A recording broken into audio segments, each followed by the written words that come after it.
All right, we've got a leaking coil and a TXV to replace today. We diagnosed this last week, so we're gonna go ahead and get started. We're gonna get our tools.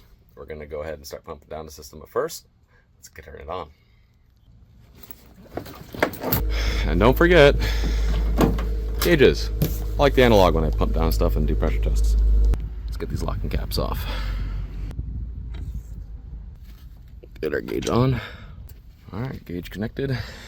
We got gas, caps off. And what I like to do, I like to close this first before we start running.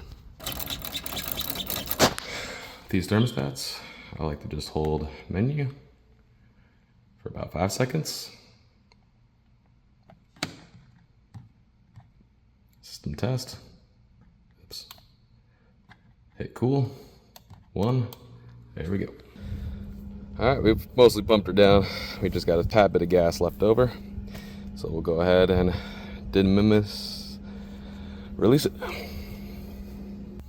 And we're now fully empty. So let's go ahead and get that coil out. Alright, time to braze this thing out of here. We're gonna pull this out, we're gonna cut this out, and then when we put the new coil in, we're gonna have a new elbow coming in. One fell swoop instead of 1, 2, 3, 4 solder joints. Just 1, 2. So first things first is we are applying flux onto the liquid line there to sweat it out with a torch. And we're going to also cut out the suction line and redo it because you have 4 braze joints right there. So we're just going to reduce it down to 2 by redoing that line. All we have to do now is pull out the coil, push in the new coil, and get our line set up here. And then it's very important to protect your valve and your evaporator suction line from the heat, as you can see right here. And we also braze with nitrogen. Very important to do so to prevent buildup from inside from clogging your valve as well.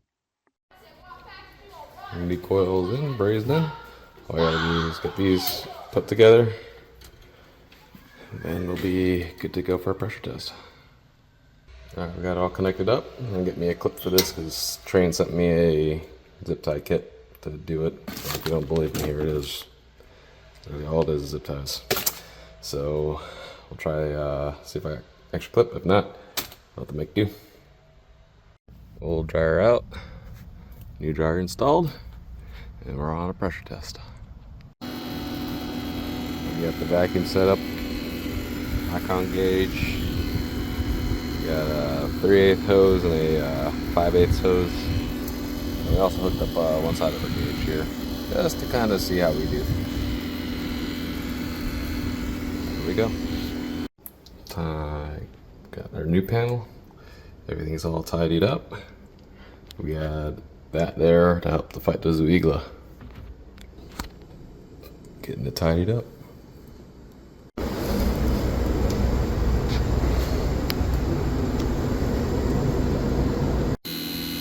Alright.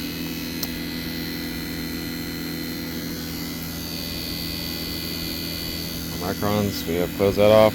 That's the furthest end of our vacuum. We're at 118. We're good to go.